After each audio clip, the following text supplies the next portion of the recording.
Hi there, good morning, and welcome to my Monday morning video blog. This morning's one will be a little bit longer because I'm going to tackle, interestingly, a subject that I'm sure a lot of you have heard a lot about, read a lot about, and maybe you don't understand it as much as you would like to. And that subject is narcissism.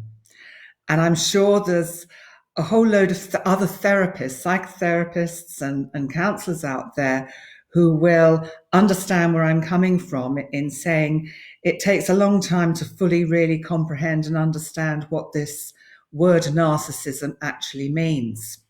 But I'm going to come to that in a minute because, first of all, I really, really want to say thank you so much for the amazing support I got yesterday for a long blog I put on about cyberbullying.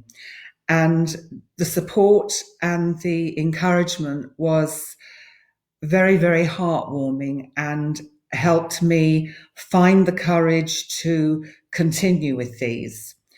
I am actually, on the suggestion of one of the comments, I'm going to organize a video blog around the whole subject of cyberbullying and the psychology behind it, because I think it is an misunderstood subject.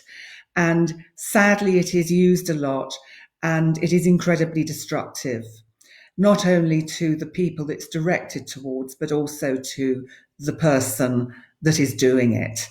But I'm going to come on to that another time because today and this week, which is just today and on Wednesday morning, I'm going to look at this subject, narcissism, which will take a long time because, well, in fact, you can't really put everything into two small sessions, but hopefully I will get the headlines across in a way that perhaps you will have a little better understanding about it and be able to just, I don't know, almost have a little bit more compassion for people that actually do have this condition of extreme narcissism, because the problem is they're not really aware of it and it is actually very, very difficult for them. But I'll come to that because I think we have to start at the beginning. And the reason why I thought of this subject today was because somebody on Facebook, a really lovely man, some of you will know him, Godwin Genovese, put a lovely post up today. I don't know whether you'll be able to see it, but I'll just kind of, oh no, you're going to get reflection. Some of you will have seen this. I did share it on my page, or if you go to Godwin's page. But what I thought was very interesting, and it kind of links in with why I'm doing the subject I'm doing today, is that it's about where am I during COVID-19? Am I still in the first fear zone of panic buying, blaming, and angry, easily getting annoyed, impatient, and irritable? I've stocked toilet paper, alcohol, masks, and gloves. I've got food supplies more than what I need. And then we go into the learning zone, which hopefully most of us are perhaps moving into now, which is start to release the control, stop consuming what doesn't make me feel good from the news, from news to food, sorry. And also recognizing that we are all trying to do our best to face a complicated situation.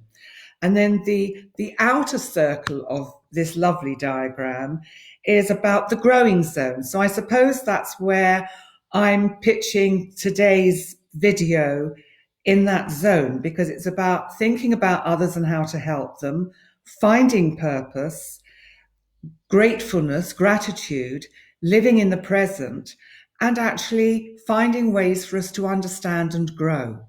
So first of all, what I'm going to do is I'm actually going to read you the story of Narcissus, because Narcissus is, this poor chap is a little bit understood, and he didn't really have a very nice life, to be quite honest. So there are two versions of the myth.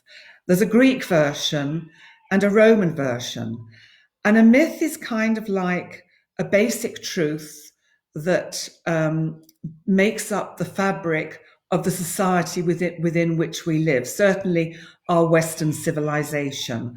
Myths are these kind of core stories that describe various elements of life, like relationships, like this, narcissism, self-absorption, and they just help us to see things in a slightly different way in an effort that we can understand ourselves better and grow. So I'm actually going to just read you very briefly the Roman version of the myth, because it brings in his girlfriend, or at least she wasn't really his girlfriend. She was madly in love with him, and she just followed him around and watched him. And interestingly, her name was Echo. And I think, without even hearing the story, one can kind of get a sense of what this is about. So the poet Ovid, he presented this myth in this story version that I'm going to give, and it's slightly altered. So here we go. According to this myth, Narcissus's parents were worried because of the extraordinary beauty of the child that they had. And they asked the prophet Tiresias what to do regarding their son's future. So the prophet Tiresias told them that the boy would grow only if he did not get to know himself. So let's just think about this. He wouldn't grow old if he didn't get to know himself.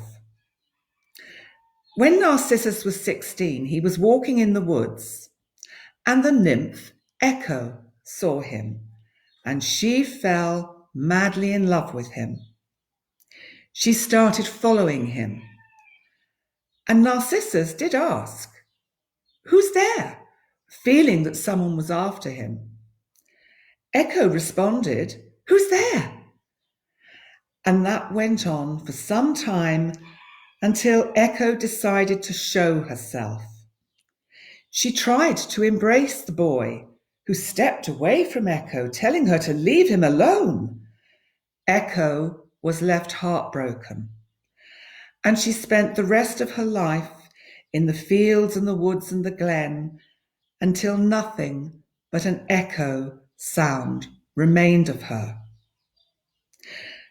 Nemesis, though the goddess of revenge, heard the story, and she decided to punish Narcissus. So from this point, the stories are similar with the Greek myth. What happens is Narcissus is out wandering in that same glen where Echo has become just a distant echo. And he catches sight of his reflection in a pond. And he's so amazed by the beauty of the reflection looking back at him that he just stays and stares into the pond at this reflection, wanting to somehow know it and own it and be it. But once he figured out that his love could not be addressed, he actually just falls into the pond and drowns. So this is a really interesting story. And I think once one has an understanding of this story, it can help you to not only understand your own narcissism, because we all have it, and it's whether it's conscious or unconscious, and I will explain what that is. I've noticed that since the advent of social media and Facebook, and also when I've seen clients myself, there is a huge awareness of the word narcissism. And, oh, I'm with someone and he's so narcissistic. Or, oh my God, she's so narcissistic, selfies all the time. And yes, that may be true, but actually we have to understand what's behind that. Because actually, what this myth is telling us is that these people are incredibly damaged and actually incredibly lonely.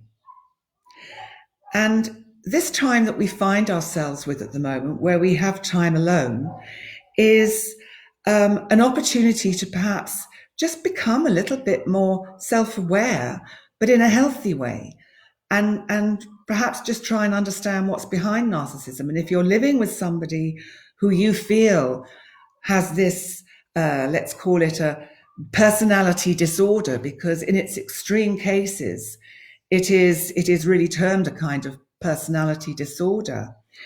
We have to understand where that's coming from, because narcissistic people who grow up with, in the sense, a hugely narcissistic persona in place. That means they have this kind of front which they hide behind. Have usually been very lonely children, very misunderstood, and they have done everything perhaps to get mummy and daddy's attention, or brothers and sisters, and somehow it doesn't necessarily work for them.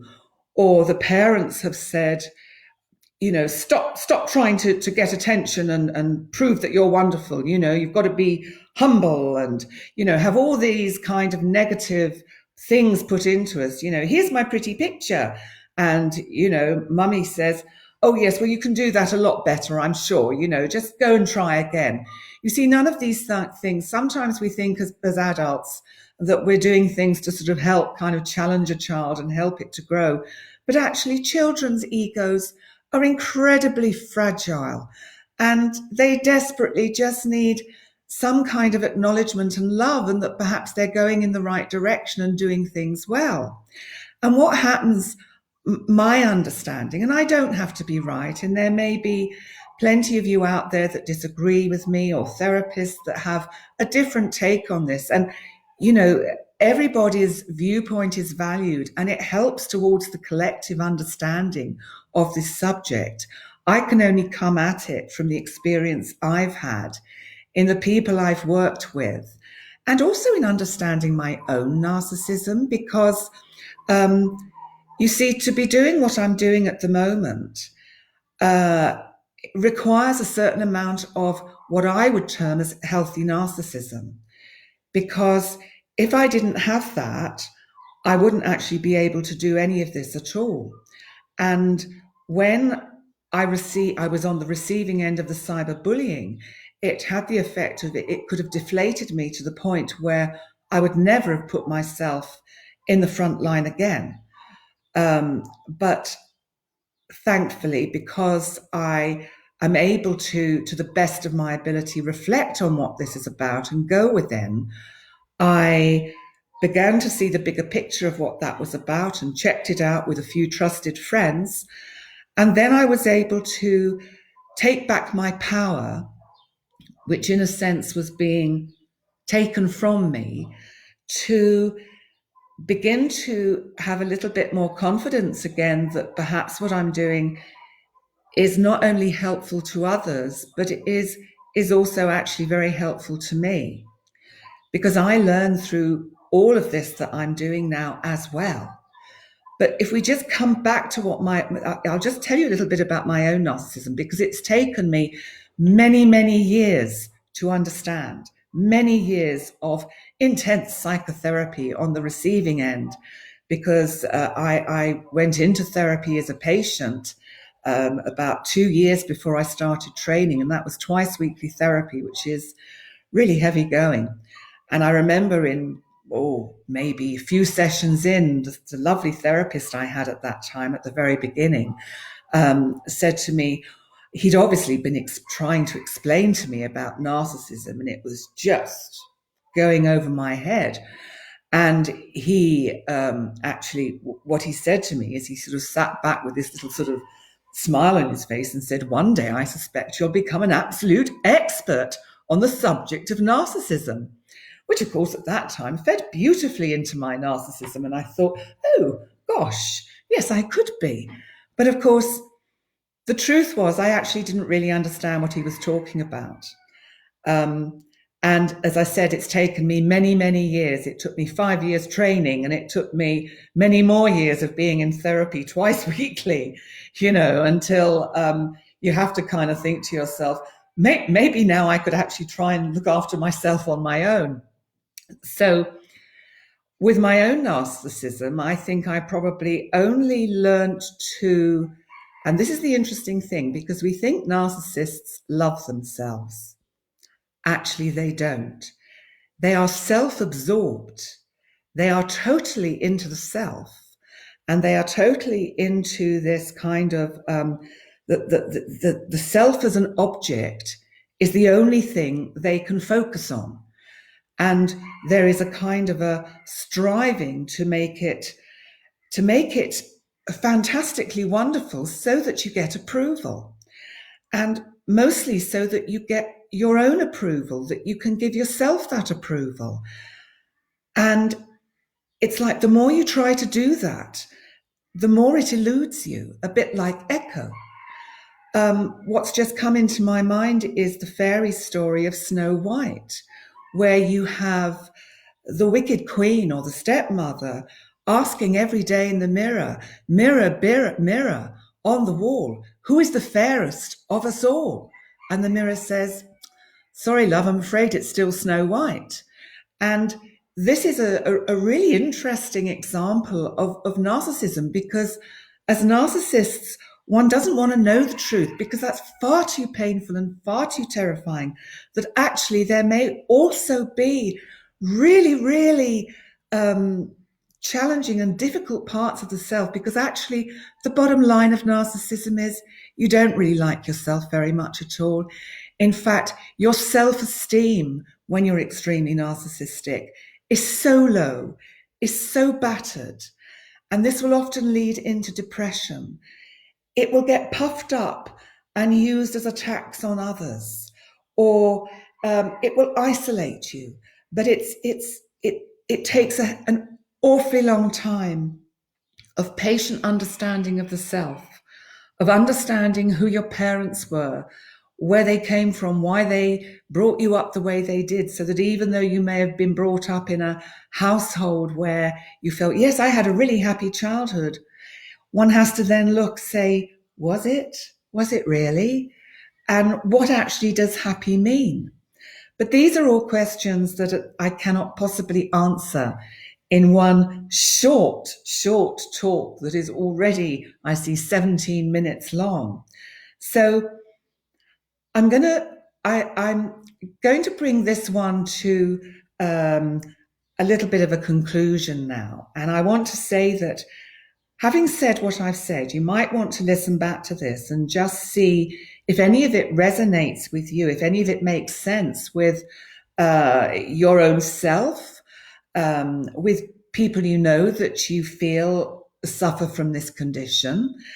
And what I'm going to do in the next video vlog is actually just look at it a bit more constructively and how we can turn our own narcissism into a positive, because that has to become an ability to get to a point where your self-esteem is actually good enough for the narcissism to fall away and for you to have developed a healthy sense of ego, and I'll explain that in the next one, as opposed to an unhealthy narcissism.